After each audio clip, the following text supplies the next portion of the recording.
Okay, so it's 4 o'clock, so we'll get going on to today's Cabinet meeting. So welcome to fellow Cabinet members, councillors, members of the public to this meeting at City Hall. As usual, the agenda papers and the public forum.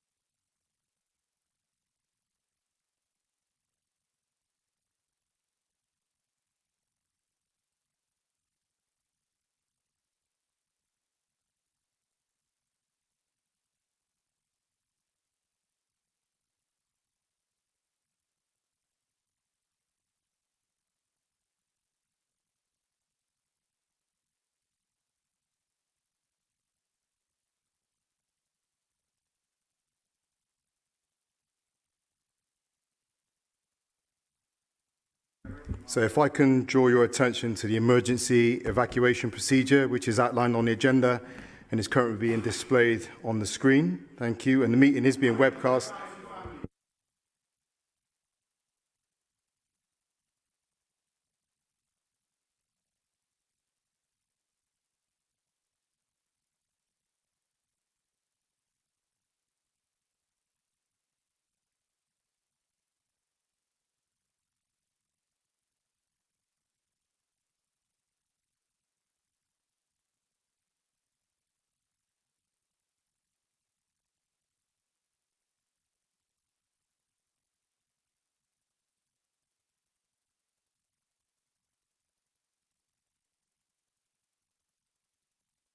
So the meeting is being webcast, so please can I remind everyone to speak into the microphones to ensure you are clearly heard.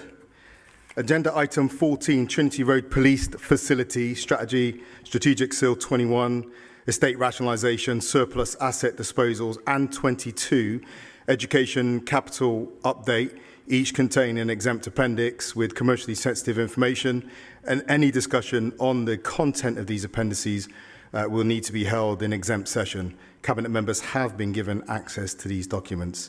Agenda item 2, public forum. Just a reminder that statements and questions will be taken at the time the relevant agenda item is discussed, and I will reply to questions or ask the relevant cabinet member to respond. Agenda item 3, apologies for absence. I don't believe we've had any apologies yet, although Ellie King and Nicola Beach are running slightly late and they will join us shortly. Agenda item 4, declarations of interest for any cabinet members. Anything you need to share today in relation to today's agenda? No? Okay. Agenda item 5, matters referred for consideration by scrutiny or full council. There have been no referrals for consideration by scrutiny or full council for today's meeting. Agenda item 6, reports from scrutiny commissions. There are no reports from scrutiny commissions. Agenda item 7, chair's business. So we're going to share 3, and I'll probably add a little something in at the end of chair's business as well. That's what my notes here. The first is on the Just Transition Declaration. I'm going to ask Kai to lead us through this. Yes.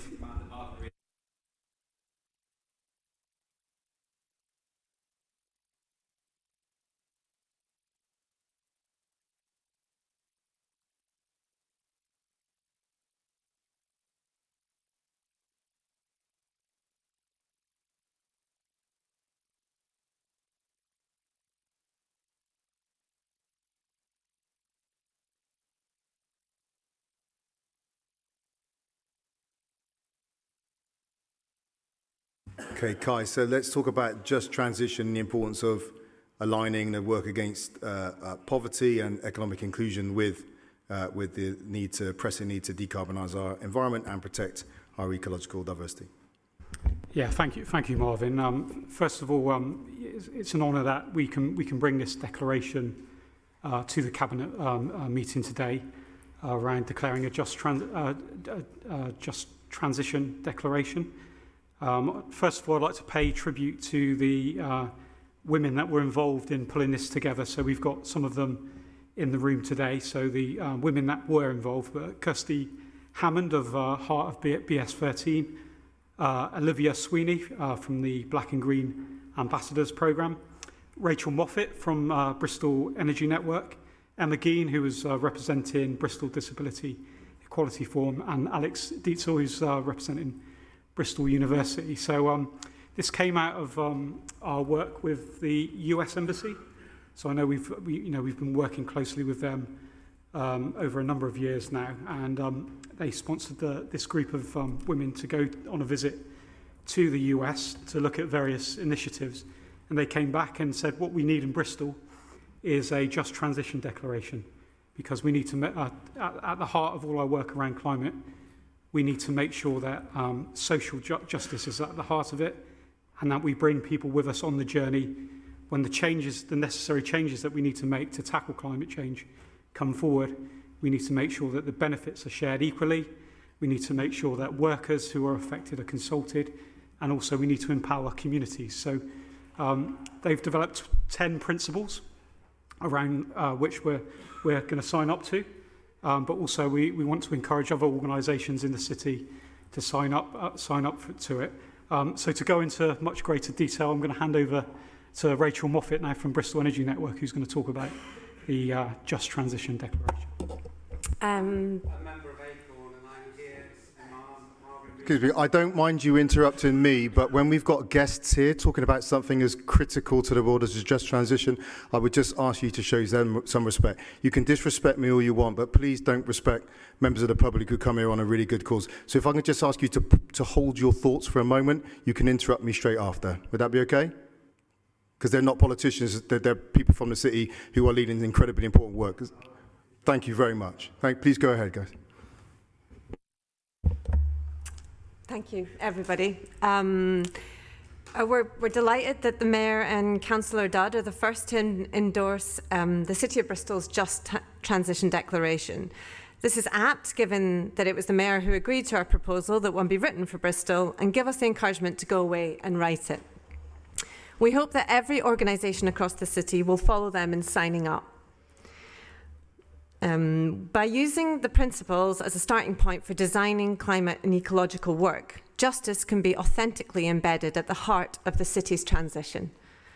Please read the detail in the full declaration, but the titles for the principles are: centering the expertise of disadvantaged communities at every step of the journey, future-proof jobs for all, empowering disadvantaged communities to take climate and ecological action, supporting individual change through system change, fair distribution of costs and benefits, prioritising accessible communication, standing in solidarity with those experiencing the worst climate and ecological impacts across the globe, building inclusive resilience, infrastructure for all, and embedding the process internally and at the beginning.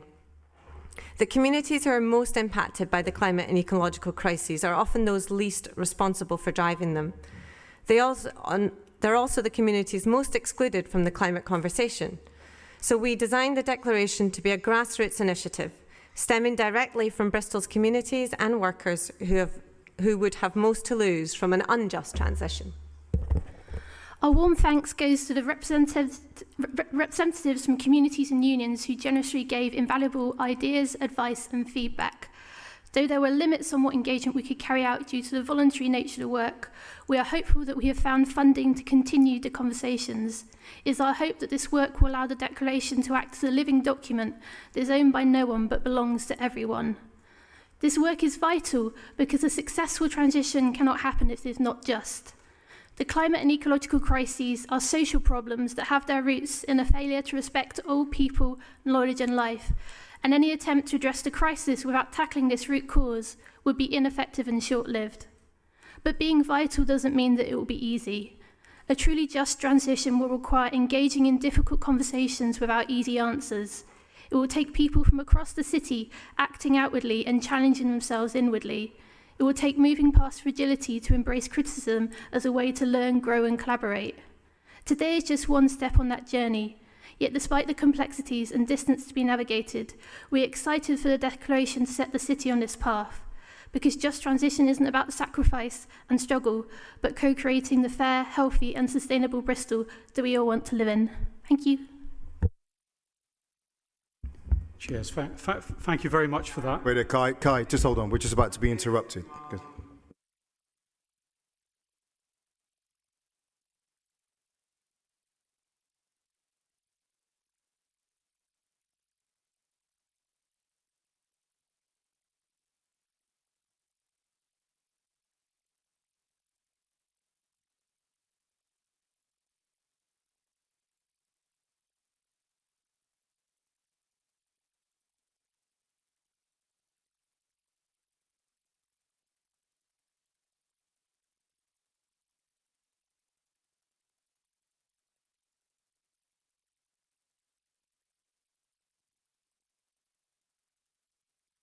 Kai, did you want to respond on the just transition? Yeah, I just wanted to obviously, as I said at the start, congratulate the group that pulled this together. I know a lot of work has gone into this over several months, and you have consulted widely, including the TUC Just Transition team.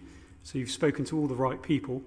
We definitely see this as a living document, so it's not something that's set, completely set in stone, and we don't expect everybody to be perfect.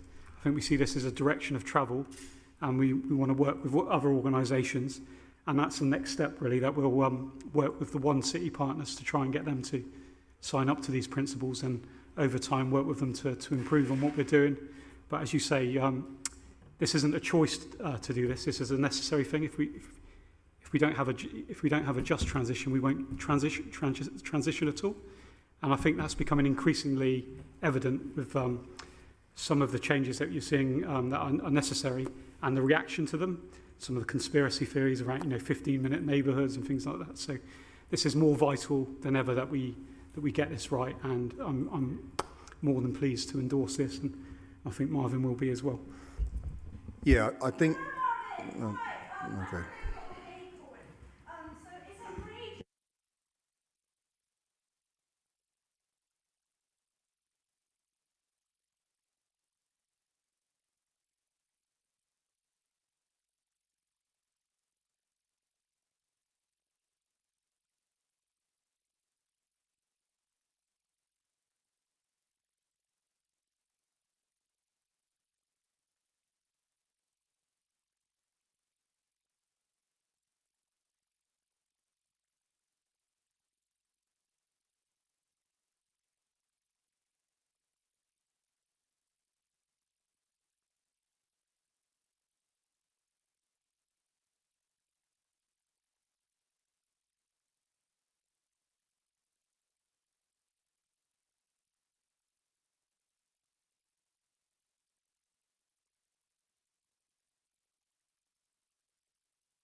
So,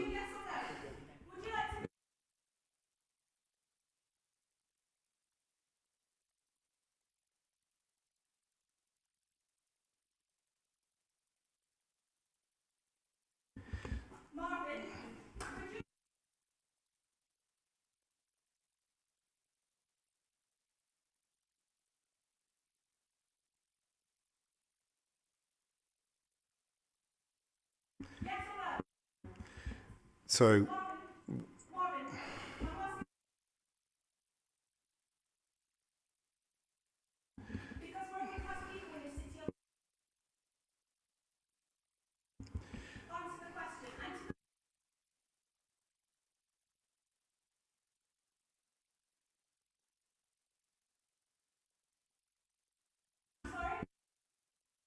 Ash,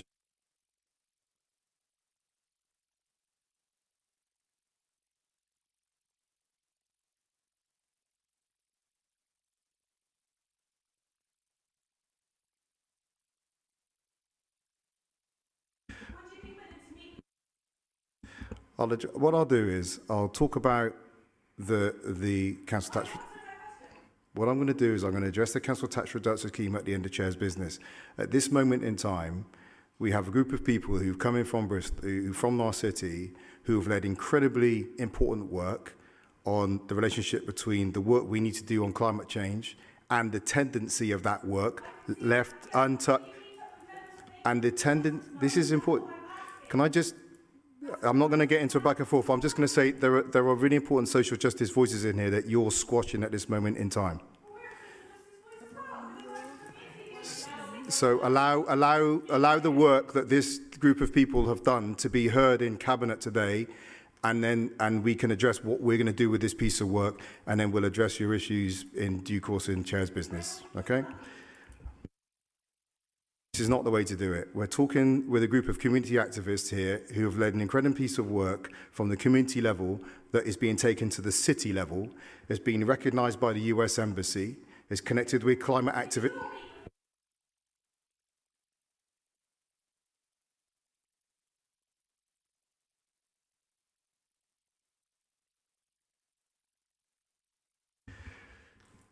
So what we're going to do with the just transition work, as I was saying, was we will, at some point, we will ask you, at some point I will ask for you to move because you're interrupting an important piece of work that's been led by some people from our city. That's incredibly important. That's why I'm not going to interrupt this piece of work with these people for you interrupting like this. Allow them to have their, well then allow them to have this, Asher. Just allow them to have their say then, and then we'll come to you in due course.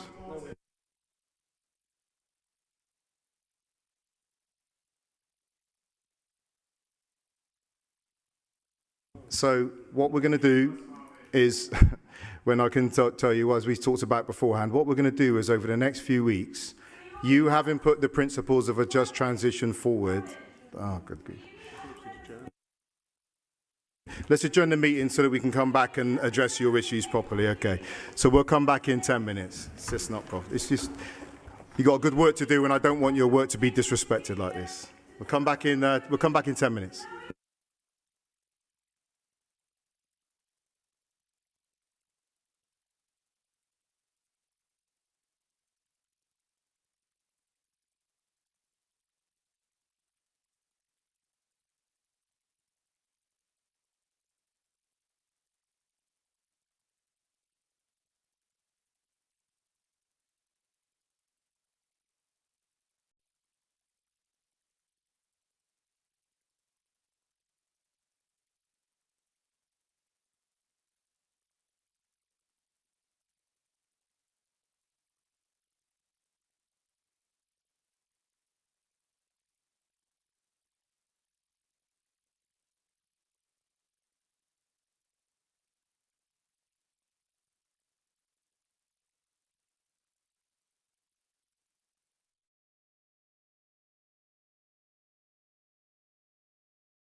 Coming back to the seat.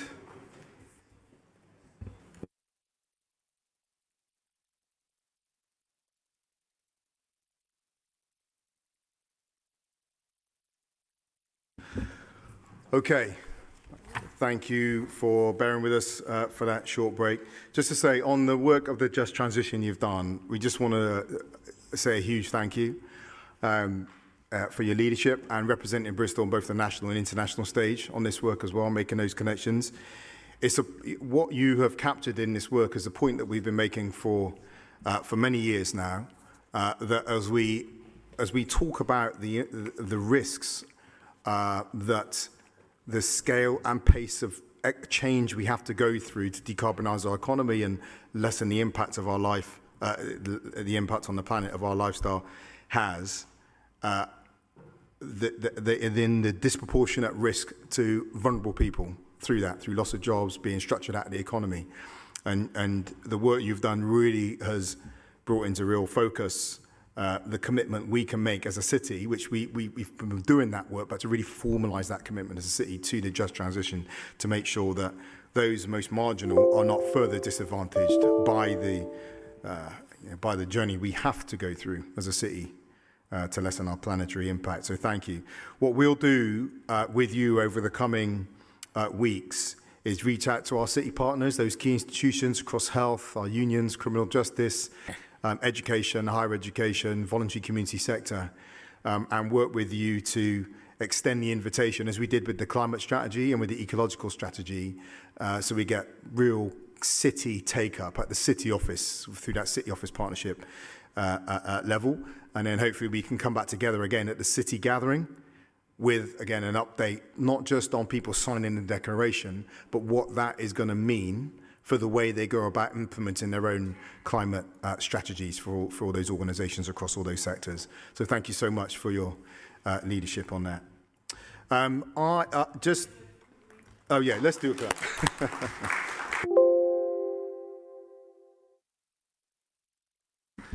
Thanks for the reminder, Asha. It's like reminding me to remember my anniversary or something, right?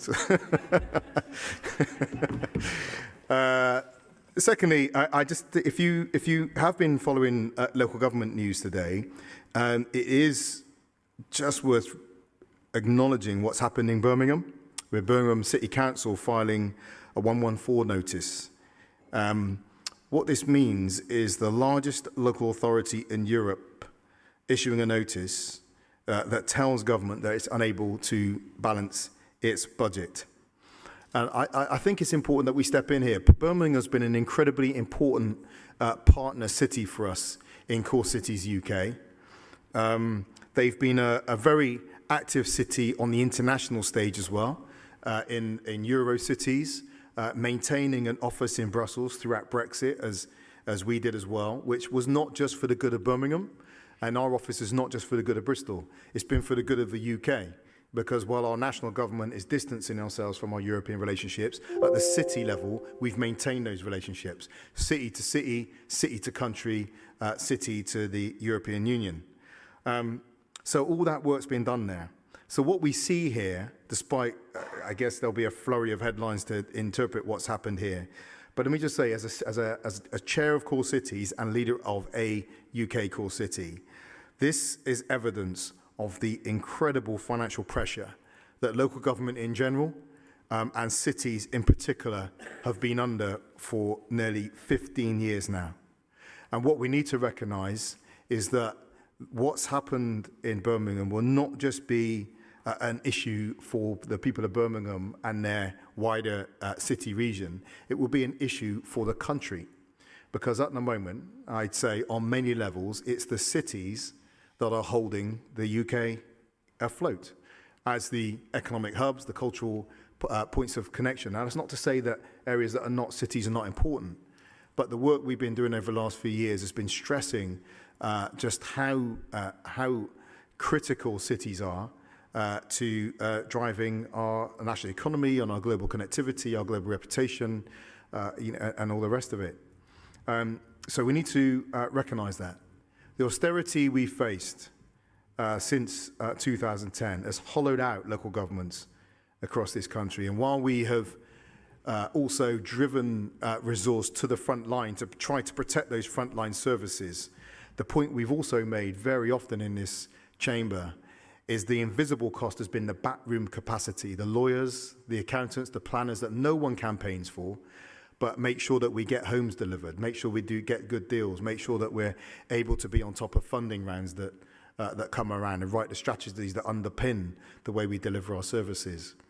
And so really it's a message of solidarity to the leadership in Birmingham, and that will come from all core cities because we see the pressure that we have all been under, the financial pressure to lead us into impossible situations. Next up, I'm going to offer Chair's business to you, Tom, on the Living Rent Commission's findings ahead of us really as an administration and as a city endorsing that incredible work that's been led by you as a co-chair of that commission. So, Tom. Thank you, Marvin.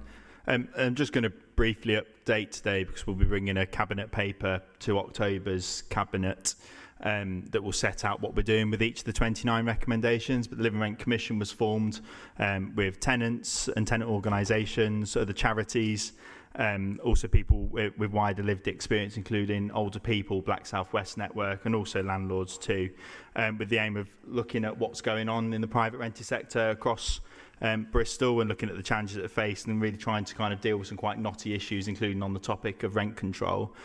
So I'll be really pleased to bring the report to Cabinet in October.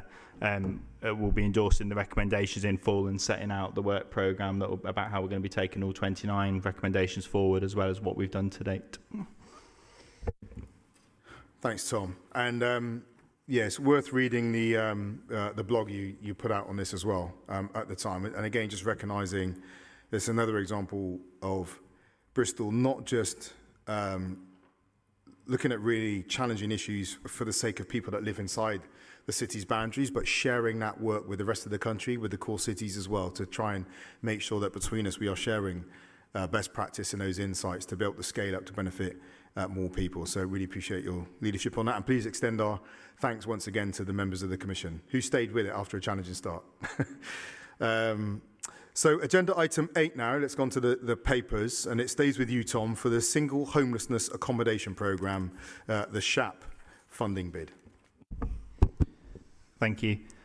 So the Single Homelessness Accommodation Programme offers the opportunity to secure grant funding to increase the supply of high-quality, supported accommodation which is needed to help individuals recover from the root causes of homelessness and reduce rough sleeping in Bristol. The accommodation will be targeted at single people who would normally be owed a full homelessness duty and will therefore provide a cost-effective alternative to privately managed, unsupported temporary accommodation. This programme is a successor to the rough sleeping accommodation programme that we've secured funding from previously, and is targeted at 2 cohorts: single adults with a long history of rough sleeping or with complex needs, and young people aged 18 to 25 at risk of experiencing homelessness or rough sleeping. And there's 2 parts to the funding that's available. There's capital grant funding to deliver additional units, specifically blocks of supported housing or dispersed housing first units, and also revenue grant to think about the support we need to put around people when we're bringing them into new accommodation. There's flexibility as well in how registered providers acquire and deliver the units, which can enable creative delivery of accommodation units throughout the city. And some of the options that this covers include purchasing and repairing properties, either as a freehold or on a long lease, acquisition of existing properties which require no or very minimal work to bring them back into use, refurbishment and repurposing of existing stock, development of new build properties, including modern methods of construction, and also lease and repair schemes can be considered. Rents charged cannot be above affordable rent levels, which helps facilitate individuals who are in or starting employment, particularly compared to other forms of temporary accommodation, including temporary social housing, where much higher rents can be charged. Delivery of the units for awarded schemes must be completed by the long stop date of the 31st of March 2025. So we'll be submitting this bid for this paper in the September round, and there is a further round in November subject to funding, and we'll be exploring further opportunities there, including an expanded Housing First programme. I commend this paper to Cabinet. Thanks very much, Tom. Any Cabinet members wish to comment on this item? No, well, I'll just say thanks for, again, for the leadership and the many fronts on which this critical area of work is continuing. There's a broad spectrum within your brief, from housing delivery to looking after our own stock, to these kind of emergency interventions, to the interventions in emergencies to try to prevent further emergencies, right? So, appreciate your leadership on this. So let me hand back to you now to take the decision, which I support and which will now be displayed on the screen. In terms of the decision to be made today, I approve the recommendations as set out in the report. Thanks, Tom. So on to agenda item 9, and it stays with you. Targeted funding application to reduce rough sleeping. So in February 2023, Bristol City Council was invited to bid for further targeted funding for 2023 to 25, having been identified as part of a small group of local authorities eligible to apply for more funding through the Rough Sleeping Initiative funds to enable the city to address rough sleeping challenges as they have developed since the original Rough Sleep Initiative funding was allocated for the last year, this year and next year. The levels of people rough sleeping in Bristol increased by 34% in 2022 to 23, in line with national rises. And what that looks like is 900 individual people identified by St Mungo's outreach team as sleeping rough during the year, exacerbated by the cost of living crisis, Tory welfare regime, the lack of affordable housing in the city, local housing allowance not keeping pace with rents in the city as well. And despite this, though, when we do the annual snapshot count, which isn't always the most reliable measure, that has been reduced in terms of numbers we're seeing on a single night. The problem, though, is fundamentally, with all the problems that we've got nationally, increasing levels of people coming onto the streets are going to limit our ability to achieve government targets as they've set out in their strategy to end rough sleeping. The bid was submitted on 21st of April for £886,182, and we were awarded all but £2 of that. So a really good bid. On the 7th of June, approval is now being sought to spend those funds to support people through targeted interventions across the city. I commend the paper to Cabinet. Thank you, Tom. I'm going to take it that it's similar to the last paper. There won't be any comments, so thank you. Let me hand back to you now to take the decision, which I support and which will now be displayed on the screen. In terms of the decision to be taken today, I approve the recommendations as set out in the report. Thank you, Tom. Helen, we're coming to you now for agenda item 10, Adult Social Care Review of Concord Lodge. Thanks, Marvin. And this report really follows several others that we've had to take in recent times about stopping delivering services that we don't have any statutory responsibility to deliver, and this is one of them. But I think the lessons have been learned from earlier closures, and the work that's happened around Concord Lodge has been very different from some of those earlier iterations. The closure of Concord Lodge was in the budget consultation for this February's budget, and we're now at the stage where the negotiations or the consultation with staff members has happened. It was originally set up as an assessment as a temporary home. Over the years, that's kind of changed. So some of the residents there's only places for 8 and there's only 6 that are occupied at the moment, have been there longer. But I think that there's an acknowledgement that the council isn't necessarily the best provider of these services, and that there is alternative provision out there. We've also consulted, I think one of the lessons of the previous closures was about making sure that we kept the local members consulted. So we had a briefing for the local members in both Bishopston and Ashley Down and in Hallfield, the neighbouring ward, as it's kind of right on the boundary between those two wards. And credit to Meta, our new director. She's been out to talk to the staff individually who will be affected by this closure. So, as I say, it's not a service that we have any statutory responsibility to deliver. We know that there are other people who can do it better, and we're working very closely with the current residents to find alternative provision, and also with the staff who've served us very well, and we don't want to lose their skills, but we're working closely with those staff to find alternative employment for them. Thanks, Helen. Well, just to say, I didn't say it formally, on the first 2 items, there was no public forum on those papers on housing. We've had no public forum again on this item. But can I, before I come back to you, Helen, offer it to any cabinet members? Ashley, did you want to come in on this?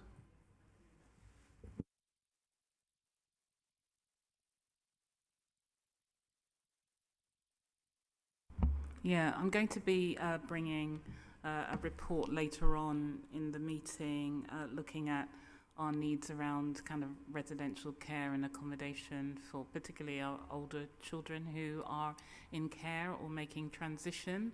So I suppose on the one hand it is something that we need to look at, and I'm going to definitely be reaching out to you because I think there is potential here for us not to lose that accommodation, but to repurpose it for the use of our children and young people here in the city. So, yeah, so that's what I want to say on that part. But yeah, thanks for all your work on this because I know it's been incredibly difficult, but I think there is a light at the end of the tunnel. Thanks. Yeah, thanks, Sasha. Well, Helen, let me hand back to you now for final comments and to take the decision, which I support and which will now be displayed on the screen.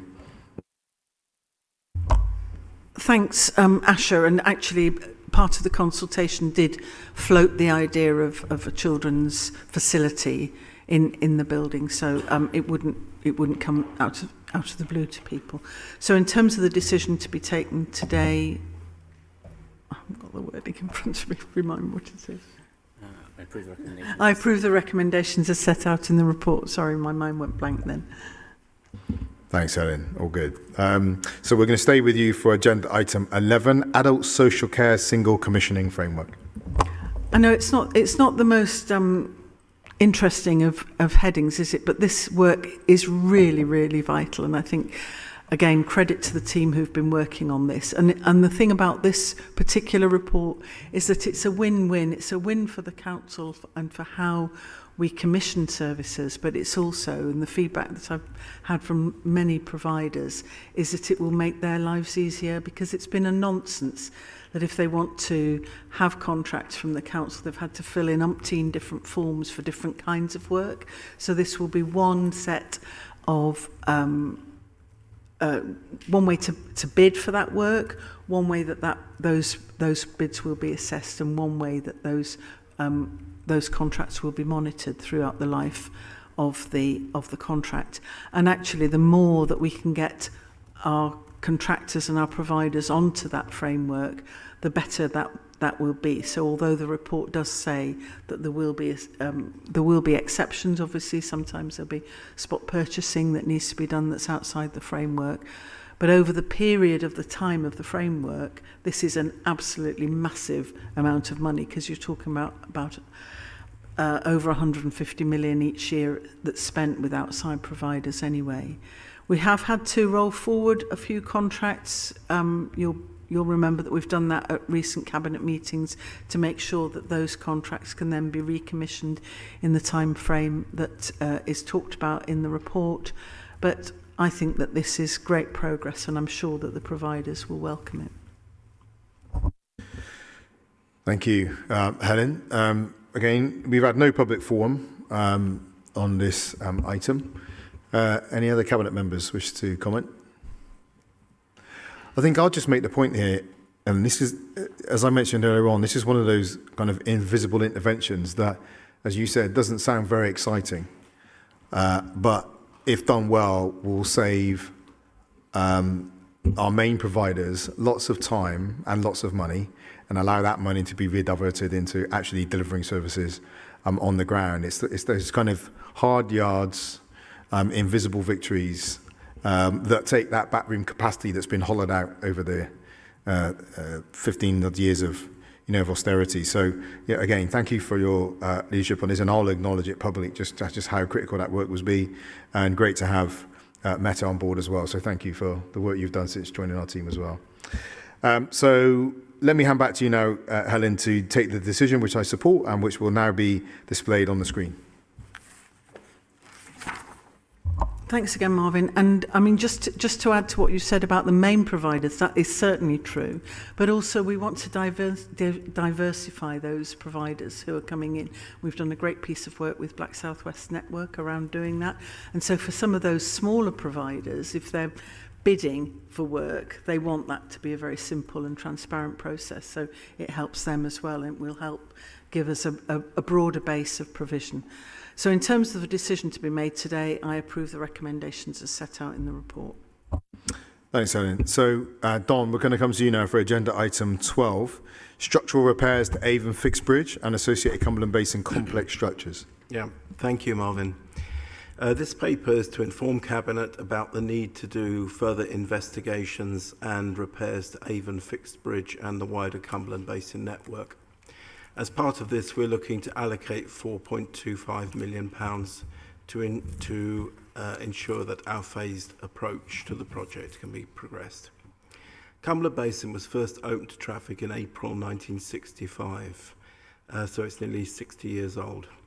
Since that time, has become one of the major transport links in the city, now seeing 2.5 times the projected traffic figures when it was built. Like many of our city's key bridges and infrastructure, it has faced years of underinvestment and neglect from previous administrations, resulting in key elements deteriorating at a significant and amplified rate. One of our administration's key aims is to continue to invest in Bristol's infrastructure and restore standards to our key transport links. Given the scale of the infrastructure here, our next steps will be to engage in a process of actively managed decline, supporting the end-of-life elements of Cumberland Basin and Avon Bridge. Now at the end of its projected lifespan, we have an opportunity to unlock land in this area through the Western Harbour development. This will bring affordable housing, suitable transport links and a resilient flood defence system to the area. This work in the Cumberland Basin sits in addition to repairs to Jail Ferry Bridge, Cumberland Road, Redcliffe Bridge and 7 other key bridges as we continue delivering for Bristol. And to note, I'd also like to correct an error in this paper where it said that the ward councillors had been briefed already. There was a mistake of tenses. I apologise to Patrick. In fact, we haven't briefed ward councillors. I've been briefed, but we will brief ward councillors at an appropriate time. This is kind of a financial paper, so we're just about to develop the plan, so all we could tell you at the moment really was what's in the paper already, but at appropriate time. As with the other bridges, we will brief you. Thank you very much. Thanks. Thanks, Don. So we do have some public forum here. The first is we have a statement from Councillor David Wilcox. So, David, I'll give you a minute. Thank you, Mayor. Okay. Yes, so we, as Chair of Growth and Regeneration Scrutiny Committee, we are very interested in this sort of matter, and we would like to have a briefing about it because so far we've only had briefings on the consultation process and the vague plans of what you want to do with the Western Harbour area. So I implore the Cabinet member to bring a briefing paper to GNR as soon as possible about the Western Harbour plans, please. Can I just say I'm not responsible for Western Harbour? What's happening here, this is a transport paper and I'm in charge of transport. And the point I'm trying to make is that this bridge is reaching the end of its lifetime and you councillors need to get together and decide what you want to do about Western Harbour while you still have the bridge there. We could do with some land, I think, or you could do with some land in order to liberate capital monies to produce whatever design you want here after this current highways layout. It's not acceptable at the moment. It's not good for pedestrians and for cyclists.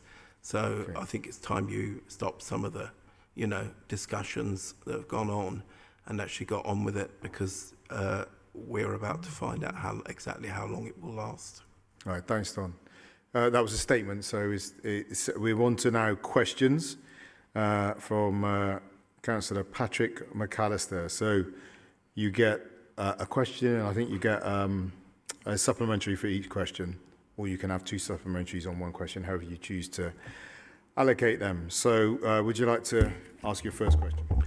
Thank you, Mayor. And yes, thank you, Councillor Alexander, as well, for the clarification. It's much appreciated and no harm done. So in the report for item 12, it states that capital underspends, essentially are highly recommended and necessary for this project. I'm just wondering how, I know that there are some underspends which have already been achieved, which are lifted, but I'm wondering how achievable are the future underspends, and is there not a danger that this very pressing need will put unsustainable pressure on other important capital projects to deliver unfeasible underspends in the future? No, underspends happen as a product of working efficiently and well. And so it's good that we've got some underspends already. I hope we continue that method of working, and we actually don't need to use all the money that we've allocated for other projects and could transfer it to this very, very important project. But it wouldn't threaten any of them, because we will only underspend once we've done the job as well as we're going to. Okay, thank you. Is it a supplementary, or are you going to your second question? Second question, thank you. All right. So in the eco-impact checklist, the proposals are characterised as overall neutral to the environment. And this is the justification for this is because bridges can support active travel. This may be, bridges can support active travel, but they will also support a very high volume of car traffic. I think the figure was 2.5 times the initial projections for car traffic. And this is aside from the embodied emissions cost of the renovations. I'm wondering if the administration sees this characterisation as neutral to the environment as justifiable. Well, it's a project that we have to do, otherwise we will need to close the bridge. Is that something you would like us to do? It's not so much the merits of the project, it's the characterisation of it as environmentally neutral. Yeah, I suppose we could discuss that. I don't think that you know, as we know more about what we're going to do, then we will have obviously a better idea of how an eco impact assessment. And the fact is, at the moment, we're going to do basically install a lot of equipment to test the acoustics of the tendons that are holding the bridge up and stuff like that. Longer term, it will be up to the next administration to decide what kind of transport layout they want there. I hope that the councillors who've delayed the previous one won't continue to delay it, because that obviously has extended the life of this car-heavy development here. Those councillors know who they are. Thanks. Did you have a supplementary? I think that's all. Thank you very much, both of you. All right, thanks. I mean, it's worth Don just sharing, and Kai probably has more on this as well, that from October, the eco impact assessment process is being looked over by the sustainability team. I think most places are working their way through now how to assess their city's performance against climate and ecological targets. We're in constant review, and as I said, by the time we get to cabinet, October cabinet member, we'd have overhauled that with our sustainability team. Okay, so that's the end of members' forum. Any other cabinet members wish to say something on this item? No? Okay. So let me hand back to you now, Don, to take the decision which I support and which will now be displayed on the screen. Thank you. In terms of decision to be made today, I approve the recommendations as set out in the report. Thank you, Don. So on to agenda item 13. Asha, this is with you. Development of external residential children's homes. Thank you, Melvin.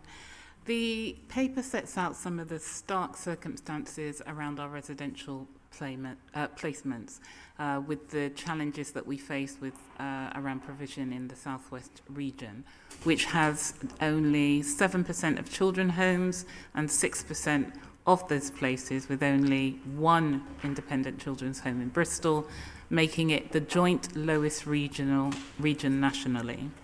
This means that we have an increasing percentage of children in care placed at 20 miles or more away from home, which is above our national performance measures.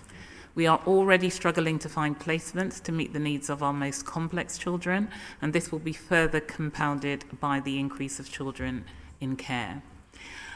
We are addressing this through the Transformation Programme, our Families Programme, which aims to deliver increased sufficiency of high quality placements within the local area, thus securing better outcomes for our children in their own communities and leading to fewer children and young people being placed out of area.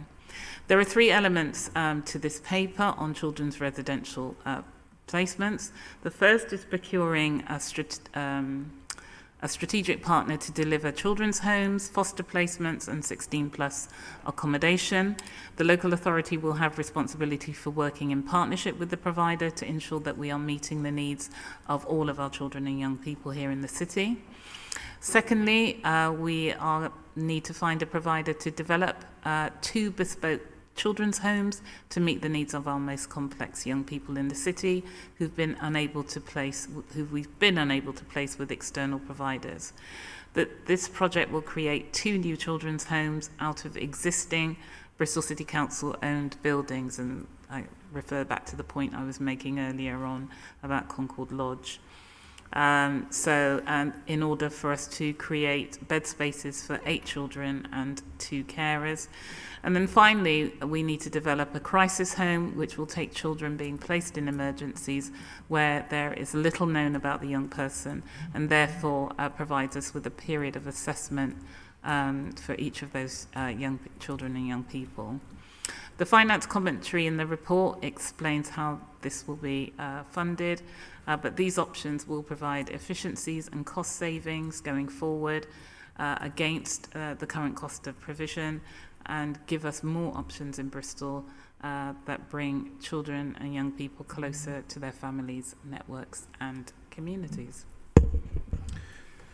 Thank you, Asha. And I mean, we've had a whole series of papers of critical importance to some of the most vulnerable people in the city today. And again, on this one, we have no statements or questions. I think it's a challenge that there is no real political debate around this. But can I ask any cabinet members who may wish to comment on this?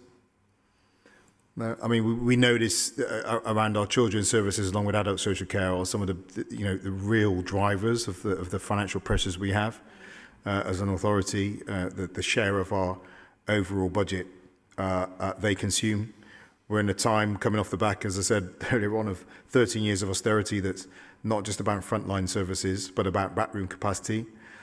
We know also through we might say the national trauma from Brexit to COVID to cost of living crisis that needs are on the increase, and the cost of meeting those needs are all increasing at the same time. So we have a perfect storm of inadequate funding, increasing need, and increasing cost of operating. The work done on these critical services and how we provide those services in a more cost-effective way are absolutely essential to our own financial survival. So please extend my thanks to your team, Asha, for the work they've been doing to help us meet the need and meet our financial challenges. Let me hand back to you now to take the decision which I support and which will be displayed on the screen. Yeah, I just finally wanted to make the point that, and I reiterate the point that I made earlier about the fact that the Southwest region does have the lowest amount of residential provision, so it really puts us up against it. So then if we can build as fast as possible, it will kind of release that tension. But in terms of the decision to be made today, I approve the recommendations as set out in the report. Thanks, Asha. Agenda item 14 now, with yourself, Tom, on Trinity Road Police Facility, Strategic Sale. Thank you. The Trinity Road Police Station site has planning permission to get 104 units of affordable housing built in the city centre and will significantly contribute to the Project 1000, which supports our aspiration to see the delivery of 1,000 affordable homes a year from 2024. Guinness are preparing to commence development in 23-24. However, concerns around the viability of the scheme have arisen due to significant divergence between the cost of delivering the scheme and income from shared ownership, sales and rent since the scheme was first appraised in mid-2019. And it's just worth reflecting that since then we've had COVID, cost of living crisis, cost inflation that's significant in the construction sector too, which has made delivering affordable housing all the more challenging in the current landscape. The site was formerly a police station and is currently owned by the Police and Crime Commission for Avon and Somerset. And they made the decision to sell the site because it doesn't meet the police force's operational requirements. However, the land purchase contract with Guinness requires them to construct a new neighbourhood police facility that is fit for purpose, forming part of the proposed development and comprising approximately 480 square metres, in accordance with an agreed specification within 36 months of that land purchase date. The cost of providing that facility is believed to be in the region of 1.5 million. Guinness has been working closely with the Council and Homes England to try and address the viability gap, reducing it down from 7.1 million to 4.1 million. This contribution of 1.5 will reduce the gap to 2.6 million, with Guinness doing further work to address the remaining gap in the scheme. The inclusion of a new neighbourhood police facility is essential to delivery of the overall development, releasing 104 affordable homes. Otherwise, this scheme can't go ahead, and we're committed to delivering more affordable homes, as well as continuing to invest in wider community infrastructure too. I recommend the report to Cabinet. Thank you very much, Tom. So, again, a critical issue of housing delivery, but no public forum or questions. Cabinet members on this item? Well, it's great scheme, innovative work. Thank you very much.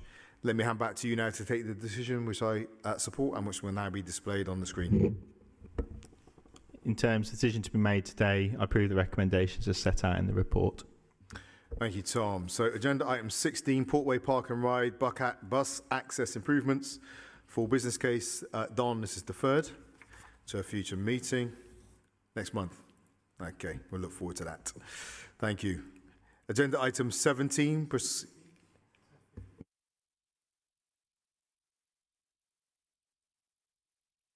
My apologies. Stop interrupting. There's been a fair bit of that going on. All right, agenda item 15, get my counting right. This with you, Asher, Department for Education Enhanced Diagnostic Grant Funding. Okay, thank you. So earlier this year, the Ofsted did a ILACS inspection of our children's services, which judged our services to children as requiring improvement to be good.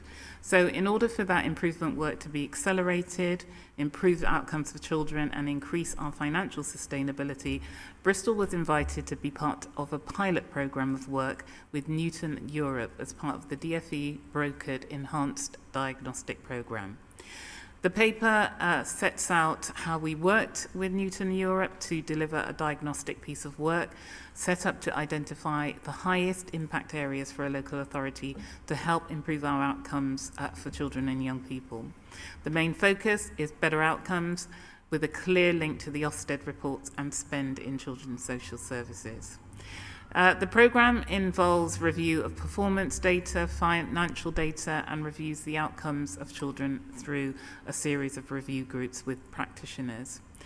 The work that will be funded through the grant will drive improvement in services and contribute, as I said before, to our financial sustainability.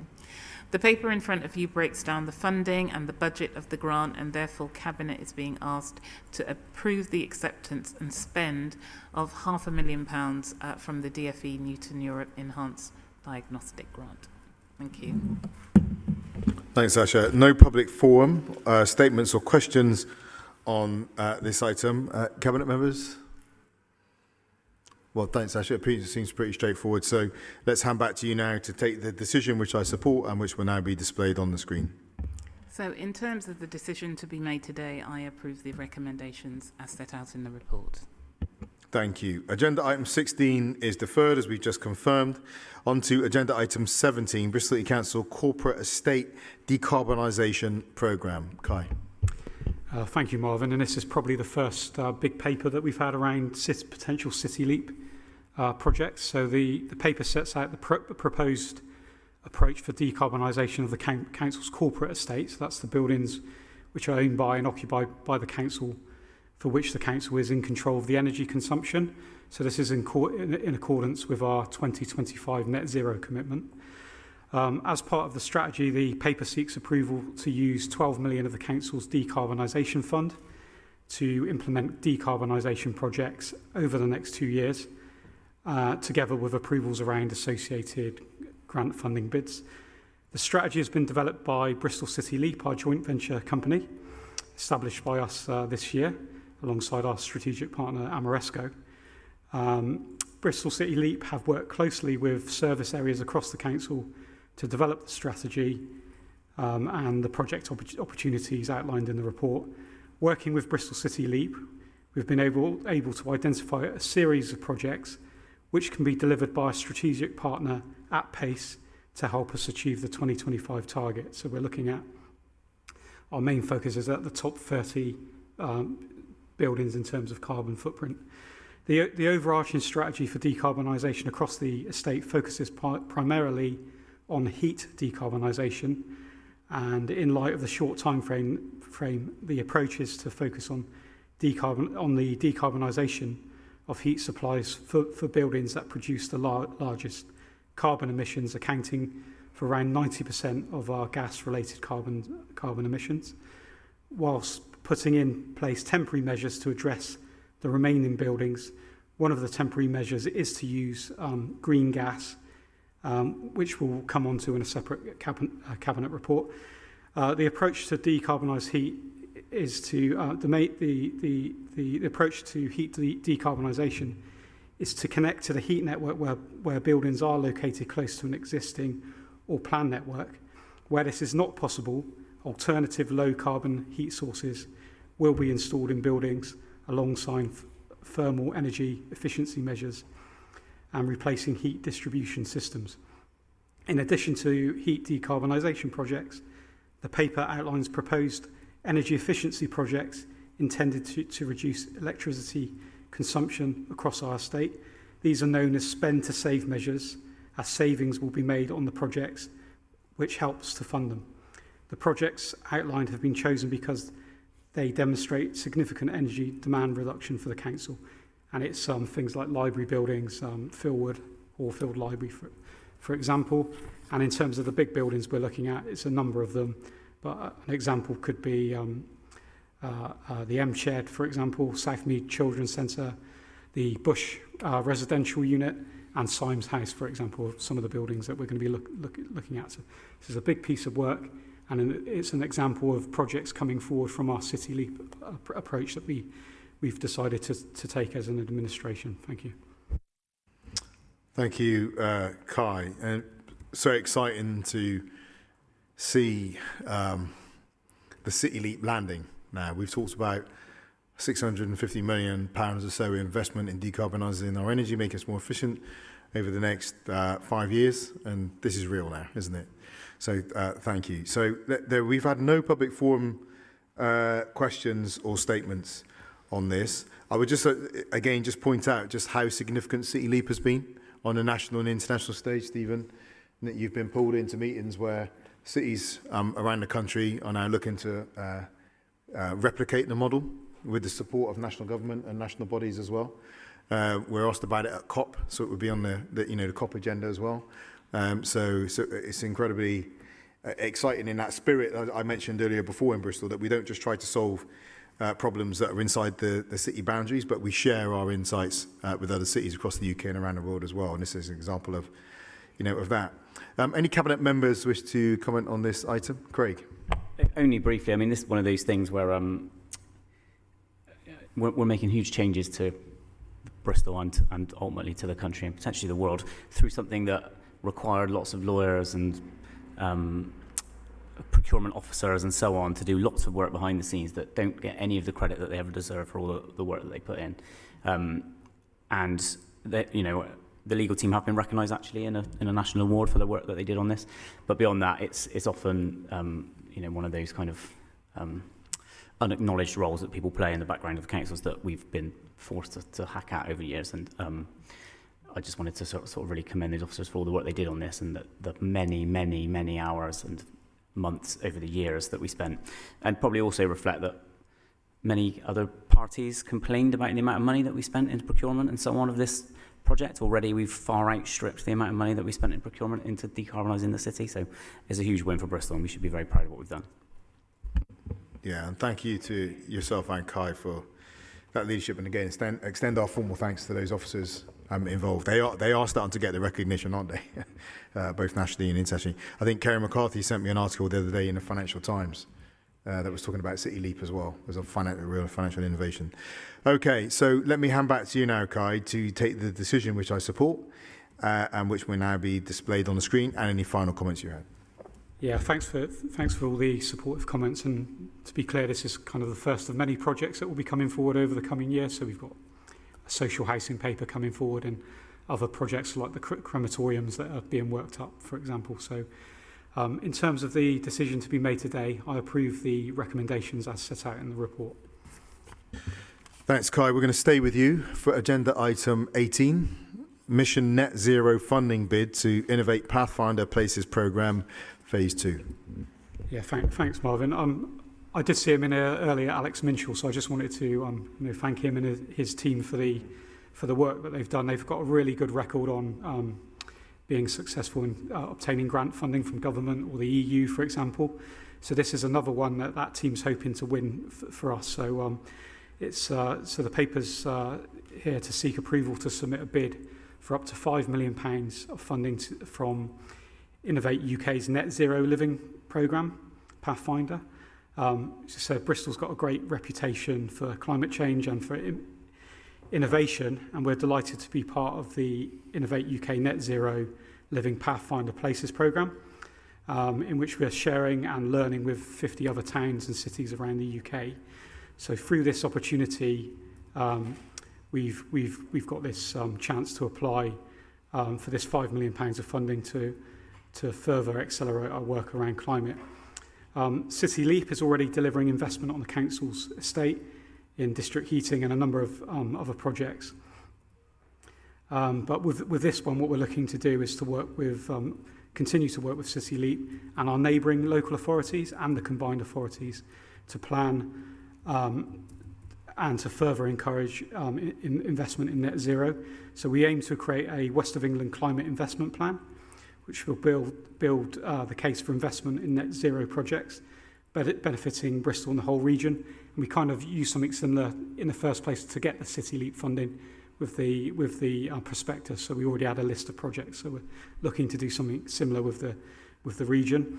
There's also a community action element in this. So we're looking at climate investment for potentially 3 communities within the city, building on work that's been done by Lawrence Weston, for example, to help them develop their own climate investment plans, for them to then try to attract investment into their own plans that they want to secure. And the other major thing that the bid is looking to do is supply chain development and attract funding for skills, which is an essential part of the work we're trying to do around climate. So we're hoping to work with businesses to provide small grants to help develop the supply chain, but also to provide training grants for 150 people as well through this scheme. So hopefully we're successful. I think the deadline's tomorrow for the bid, and we'll come back to Cabinet if we do secure the funding. Thanks, Kai. So we have had some public forum for this. We've had 2 questions from Councillor Katie Grant, but she's not here, hasn't attended today. So let's go on to any other Cabinet members who'd wish to comment on this item. Again, I'd just say making it real delivery, Kai. So again, thank you for leadership on that, and we very much look forward to how we, again, extend these lessons and insights and work with other cities across the UK to really scale up delivery for the UK through our cities. Let me hand back to you now, Kai, to take the decision which I support and which will now be displayed on the screen. Thank you. In terms of the decision to be made today, I approve the recommendations as set out in the report. Thank you. Agenda item 19 is with you still. Introduction of penalties for emission of smoke in smoke-controlled areas. Yeah, thank you. This is a slightly different topic, although connected, and I very much see this as a public health paper, really.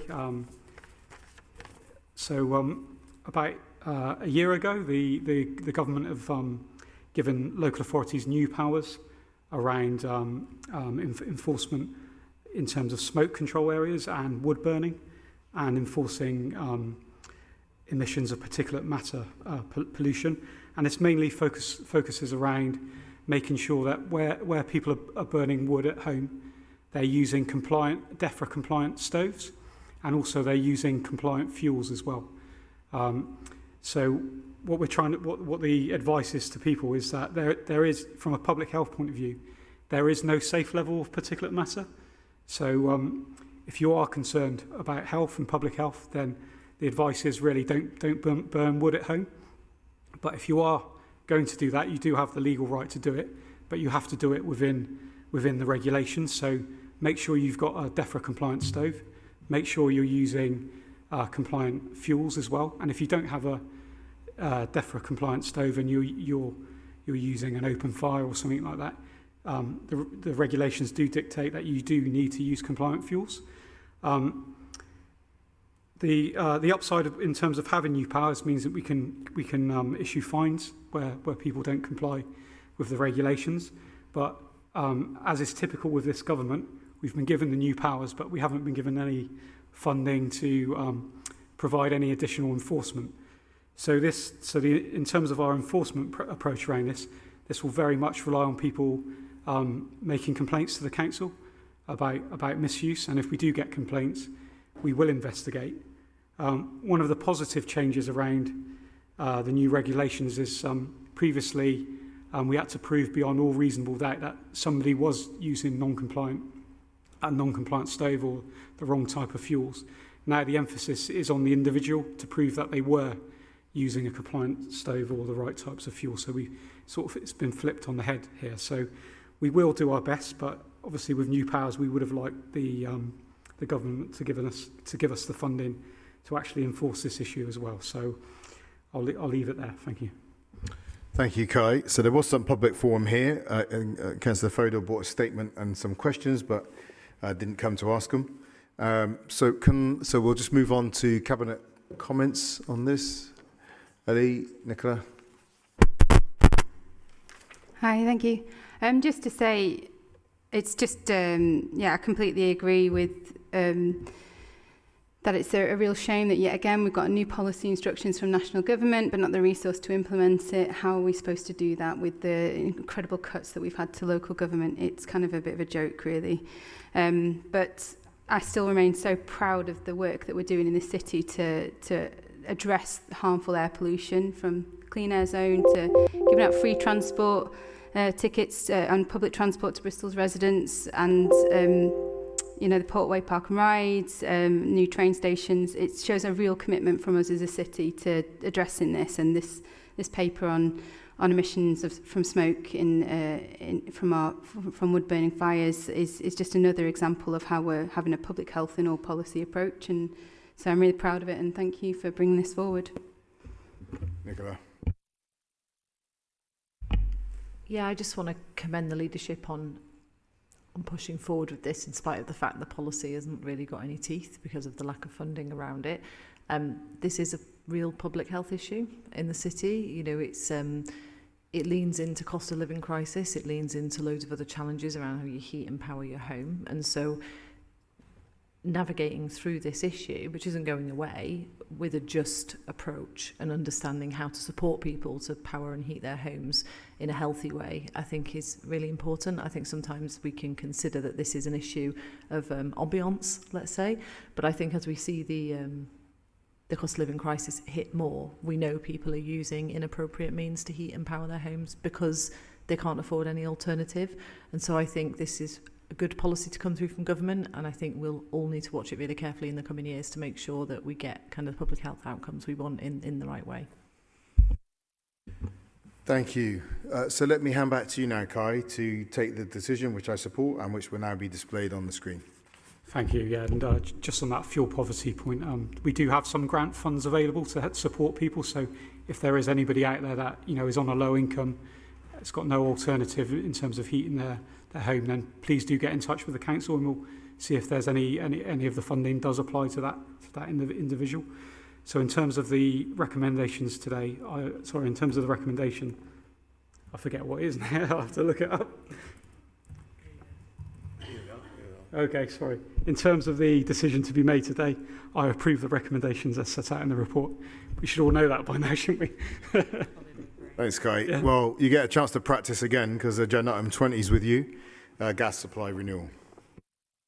Thank you. Another important paper here, making sure that we've got heat going into our buildings over the coming year, and our gas supply contract.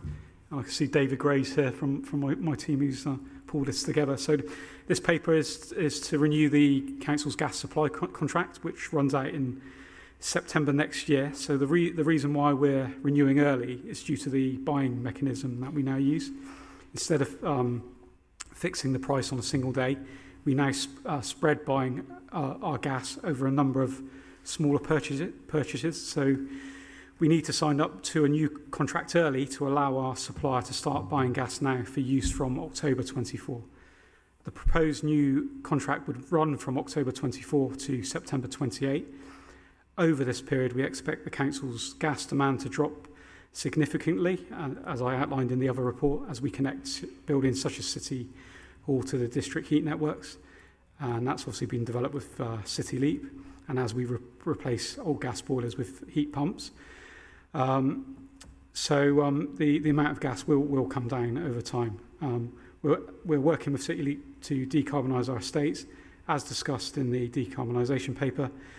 As part of this, the new gas supply contract will include provision for green gas as carbon offset for buildings still using gas by 2025, and this will probably be our smaller buildings that are difficult to upgrade. So that will be a legitimate, genuine offset.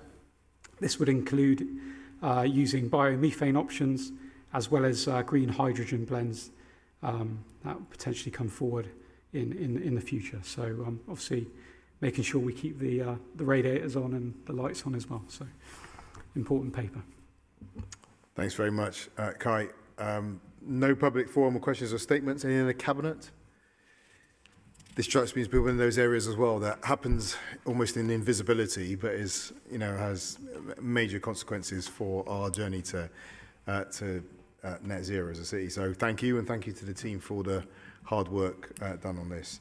Let me hand back to you now, Kai, to take the decision, which I support and which will now be displayed on the screen. Yeah, in terms of the decision to be made today, I approve the recommendations as outlined in the report. There you go.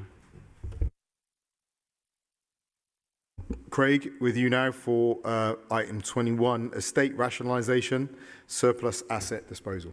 Yeah, thanks, Marvin. In February, full council approved this year's budget, which included proposals to generate 36 million in receipts and make 4 million of revenue savings relating to the council's estate. The need to meet our target to fund the transformation of services in the budget and the medium-term financial plan continues to be essential. Therefore, as previously stated, as we continue to review and rationalise the estate, monthly lists of disposals and an overview of all potential sites will come to Cabinet. Under delegations, we don't actually need to bring these to Cabinet, but we are doing that in order to be transparent. Following review of the estate, there are assets that are no longer required for service delivery, are vacant or could be vacated quickly. The Estate Strategy Board therefore recommends that these should be disposed of to the best financial advantage of the Council as soon as possible. The proceeds from the sale of all lands and buildings will not be earmarked for use by a specific service, but will be pooled and applied to finance future capital investment. Thank you. So we received 2 public forum statements, no questions. From Michelle Tedder and Graham Morris, neither of whom are here. Can I offer this to any other Cabinet members to comment? Tom. Just briefly, really pleased to see this paper coming forward and the opportunities it's going to present for some of these assets coming across to the housing revenue account for development for council housing. Some of those are in the pipeline already approved, but there's other opportunities in there too. So for those that are viable, it's going to be great that we're thinking about how we make best use of our estate to provide homes for people in need. Thanks, Tom. I just also want to recognise all the background work that's been done around our, our assets over the years. Just finding out what we had where it was, how much it all cost us. Again, things happening in invisibility, but we're having huge financial consequences for us, not just in terms of cost now, but obviously in terms of raising revenue and releasing assets into the city for more productive use. So please, again, extend our thanks to the team that put in all those hard yards behind the scenes. Craig, let me hand back to you now for any final comments or to take the decision, which I support, and which will now be displayed on the screen.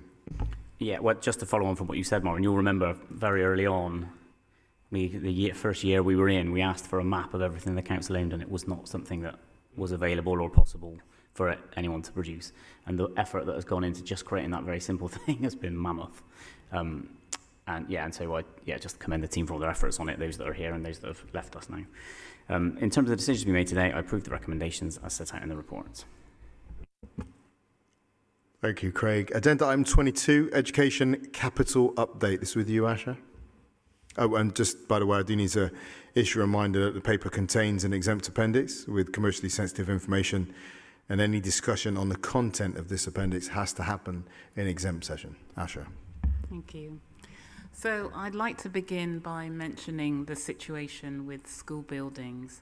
I know that many parents and staff across the country will be concerned both about the safety of our buildings, and this scandal once again highlights the lack of investment we've seen nationally over the last decade in education.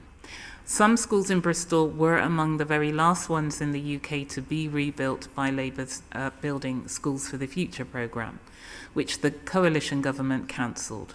It's also true that despite us sending information to the DFE at the start of the year, the best time for the government to begin to announce the scale of the problem was 2 days before the start of a new school term. Not before the school term, but just before the end of the summer holidays. So thankfully, in Bristol, we are not aware of any local authority maintained schools with RAC. We'll continue to work with other educational settings to ensure that their buildings are further inspected and made safe if that is required. So returning to this paper and Schools for the Future, this paper looks to accept, allocate and reallocate capital grant for specific special education needs and disability projects. The grant will deliver additional school capacity so we can meet our obligations and help ensure sufficient mainstream and SEND school places are available in the city. We have pledged to create an additional 450 specialist provision places by 2024. In September 2020, we approved a programme to create additional capacity within the SEND estate, which would deliver places within Bristol as much as possible and dramatically improve parts of the existing estate to create better accommodation for young people with special needs. The Specialist Provision Project has created and delivered a total of 142 special school places.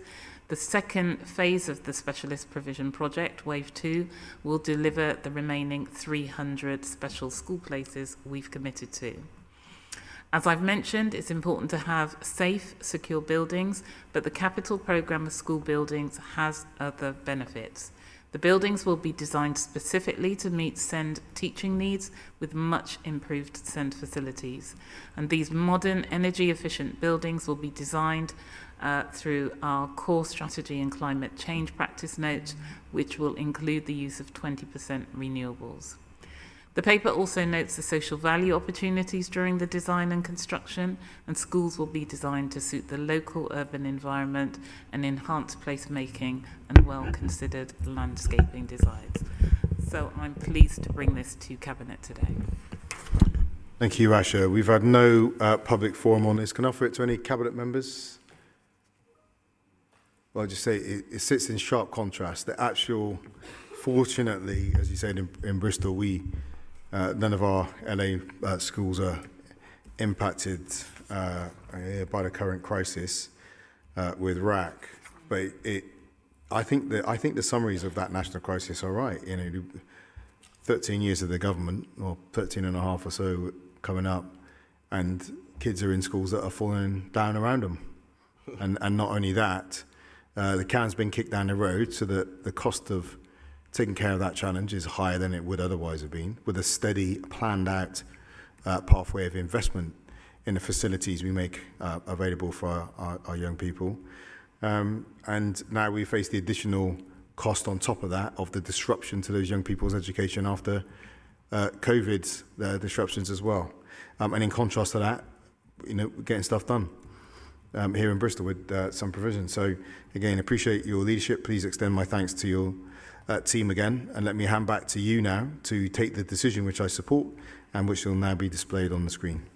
So, yes, I just wanted to, off the back of that, again, also extend my thanks to my team in education and also your team, because I was actually on holiday when this hit, and I immediately picked up the call. I don't know why, but I did, to be informed that this was an issue. And my first response was, is it impacting any of our schools? So I'm really pleased that the staff team were able to do some work really quickly and turn that around. So thanks to everybody involved in that.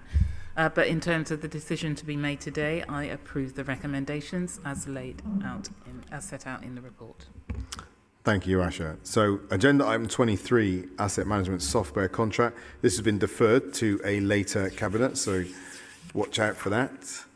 Agenda item 24, transport development management, section 278 and section 38, assessment and inspection fees and charges. Don, I'll leave those words associated with you. Lovely, thank you. This paper seeks to gain approval from Cabinet for an uplift of fees charged for Section 38 and Section 278 agreements and the introduction of pre-application fees for transport and highways advice. Transport development management is the main function for cooperation between Bristol City Council's Transport Department and Planning, negotiating and undertaking technical approval and inspection of highway work carried out by developers from the planning process. And it's a good opportunity, this paper, to highlight the work of some other people who often get overlooked but do an incredibly important piece of work in our city. These processes fit around one of two sections of the Highways Act, Section 38, Agreement for the Adoption of New Highways Infrastructure, Section 278, Agreements where works are undertaken to the existing highways.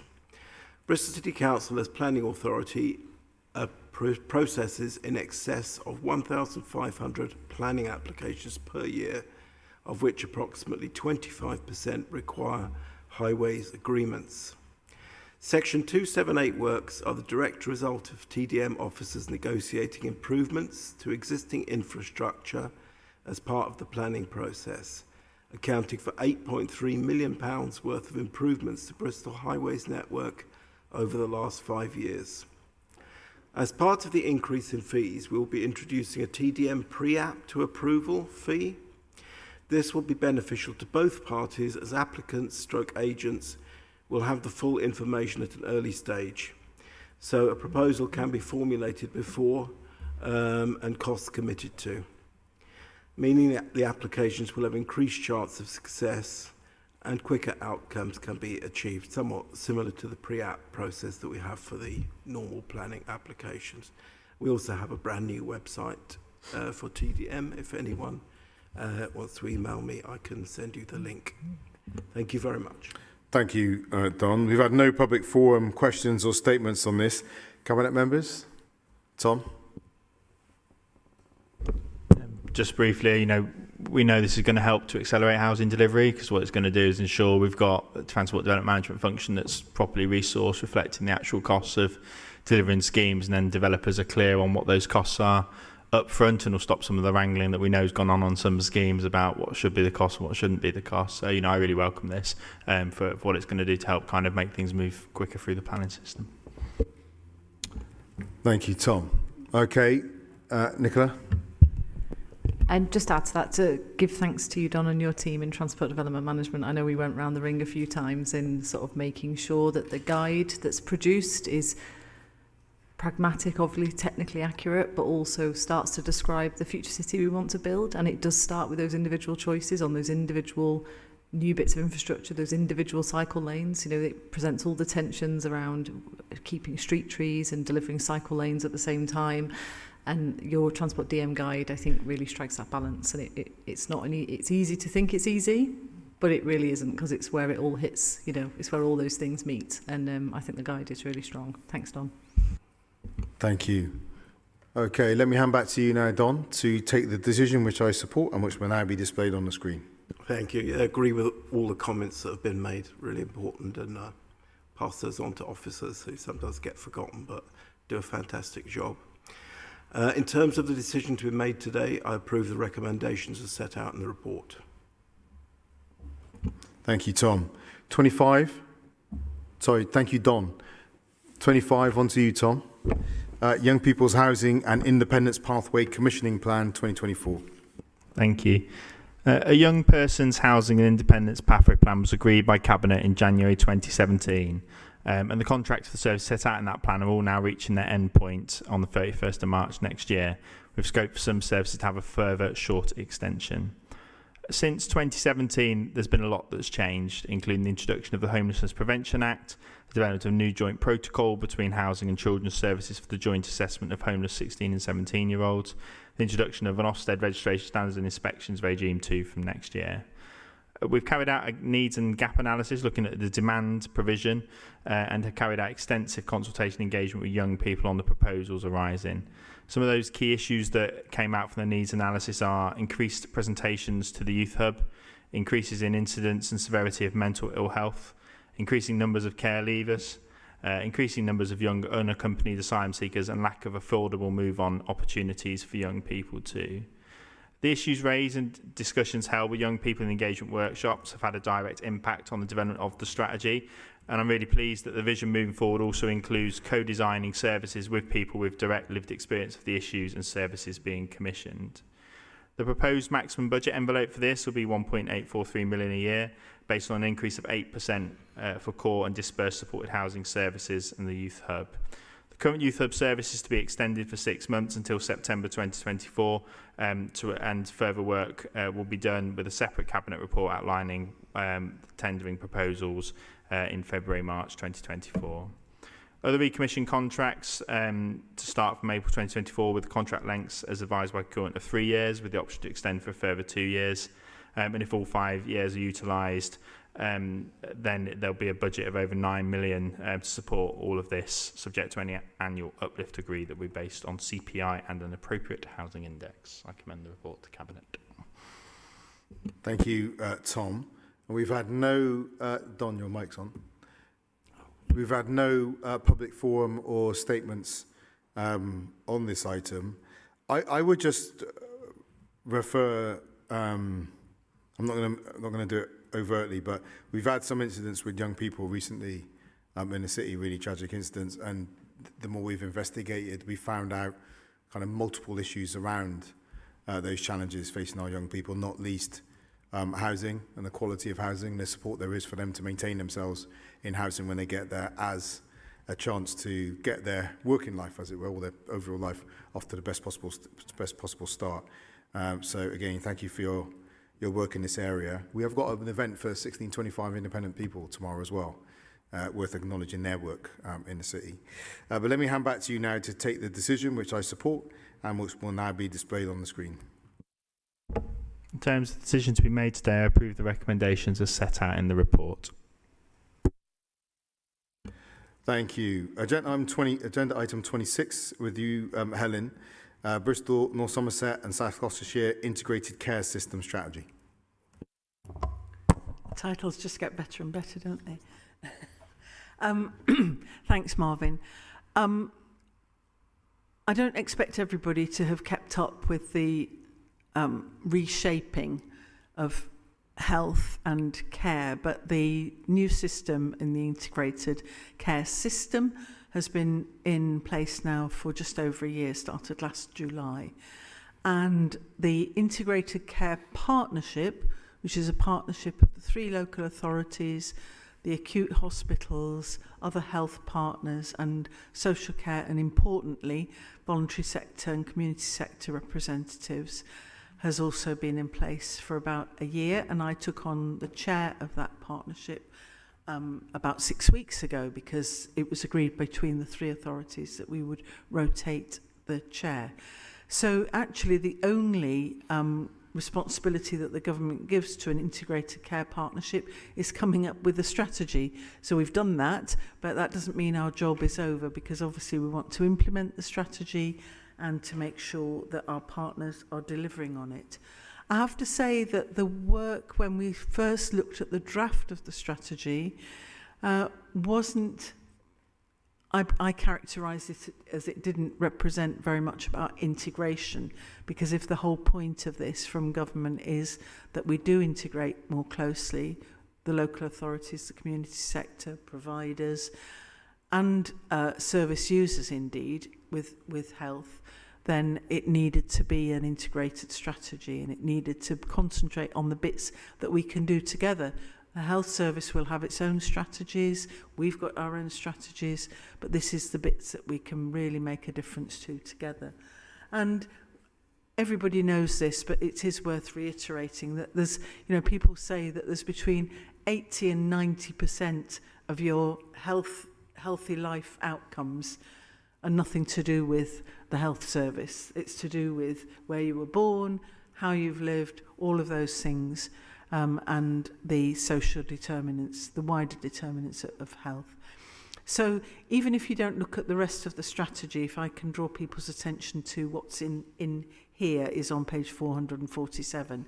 It's the integrated strategy on a page with the opportunities, things that will benefit people across the life course, and what we want to do in terms of those deliverables.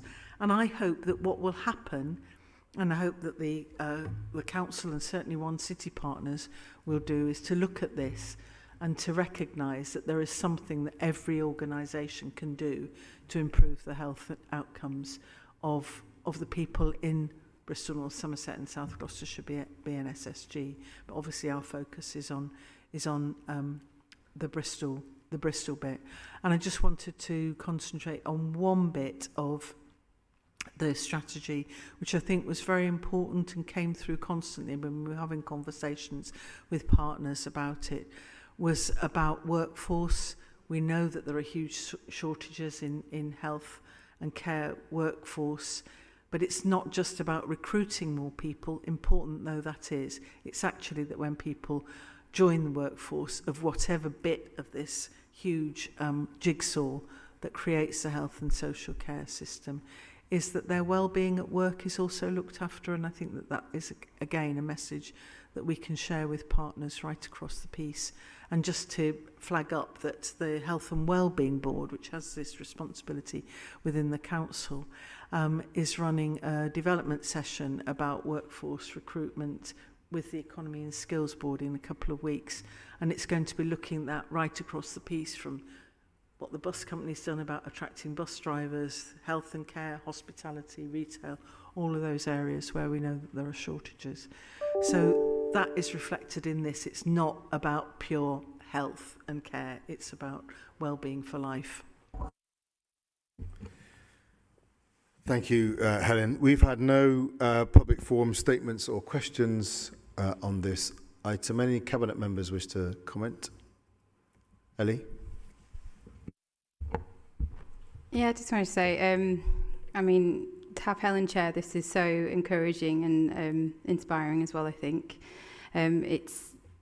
She's absolutely right in that it's about those wider determinants, and that is the huge part of this work. And it's been the conversation that have been joined in on through the Health and Wellbeing Board and other forums about the integrated care system.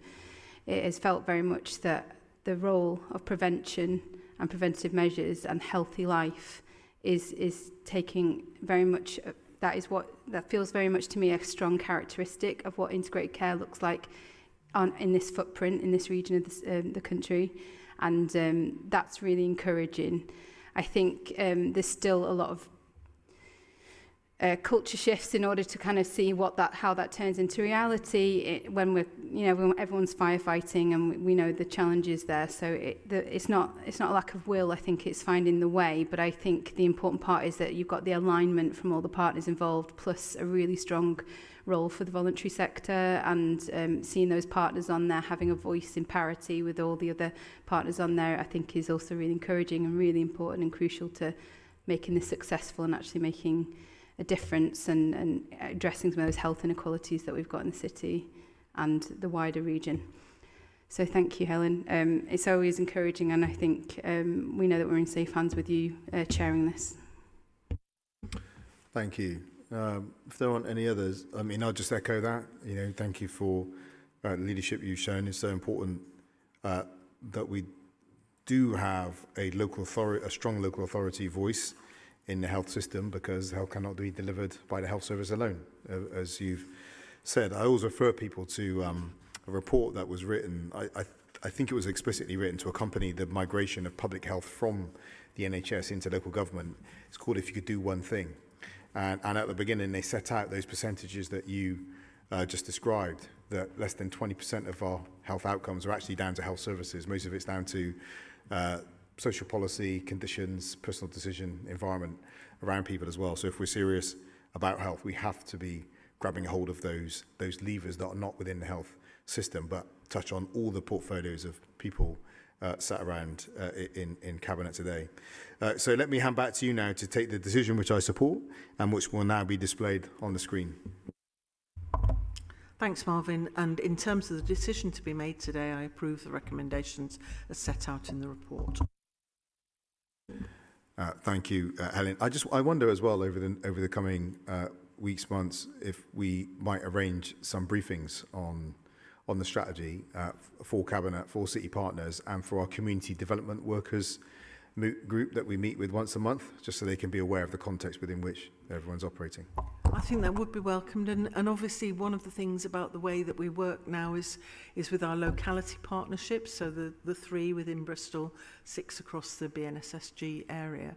And I know that community development and neighbourhoods are looking at those localities, and it's a far better way to have kind of your work customised to the needs of those 3 localities. So I'm sure that would be welcomed. Fantastic, thank you. Agenda item 27, annual amendments to the Keeping Bristol Safe Partnership Constitution and terms of reference. Ellie, you're bringing this item. Thank you. This is a fairly straightforward paper to note some of the amendments and updates to the Keeping Bristol Safe Partnership that essentially improves our oversight and accountability arrangements to bring it in line with statutory guidance as per Working Together 2018, which describes best practice for partnership working. The Keeping Bristol Safe Partnership came into effect in September 2019 in recognition that we need all relevant partners at the table in order to be effective and aligned resource to ensure our citizens are safe and that their well-being is protected. Crucially, this enables us to take a public health approach and work preventatively to reduce serious violence in the city. For example, this means we can roll out trauma-informed practice, provide support for people with complex needs through changing futures and other diversionary pathways for those vulnerable to exploitation. The partnership includes the 3 statutory safeguarding partners, Bristol City Council, Avon and Somerset Police, and Integrated Care Health Partners. We also have the Probation Service, Avon Fire and Rescue, and the voluntary sector represented on the board, which is chaired by an independent scrutineer to ensure that we work appropriately and effectively to safeguard our children, adults and communities. Thank you. Thank you very much, Ellie. We had a statement from Bristol Disabilities Equalities Forum. Not here, but we can take that statement into account and make sure that we get back to them with concerns addressed. Any other Cabinet members wish to comment on this item? Asha? Yeah, it is a pretty straightforward report in terms of some tweaks that we want to make to the Constitution.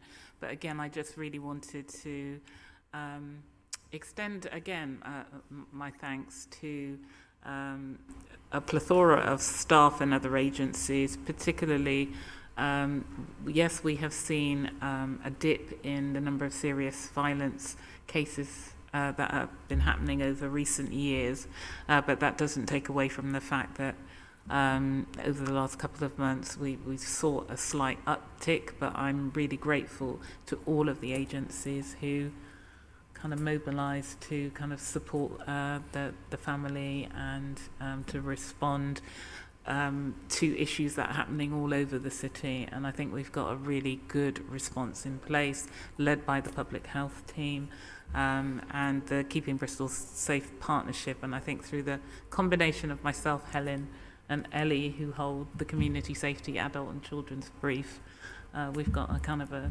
tight overview of what is happening. Yeah, I want to applaud the work that they've done so far, but so much more needs to be done. But thanks for all your work leading on this as well, Ellie. Thank you very much, Asha. If there are no other... Oh, Helen?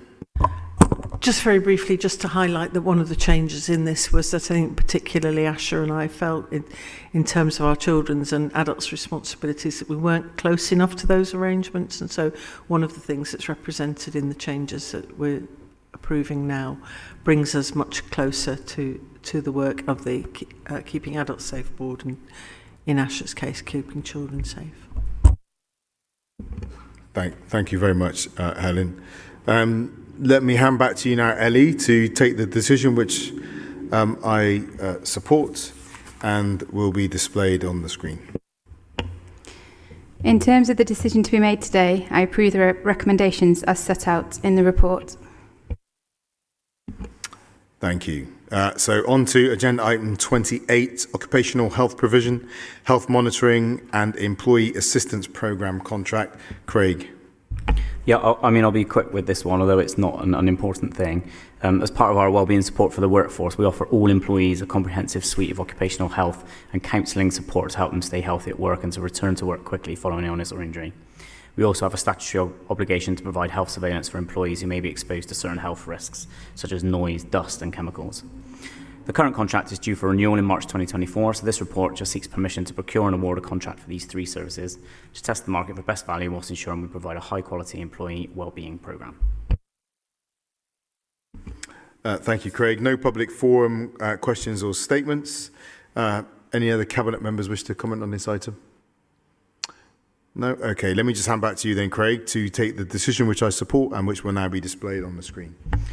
In terms of the decision to be made today, I approve the recommendations as set out in the report. Thank you. Agenda item 29, managed service provider for contingent workers. It's with you again, Craig. It's an exciting heading, but it's an important bit of work.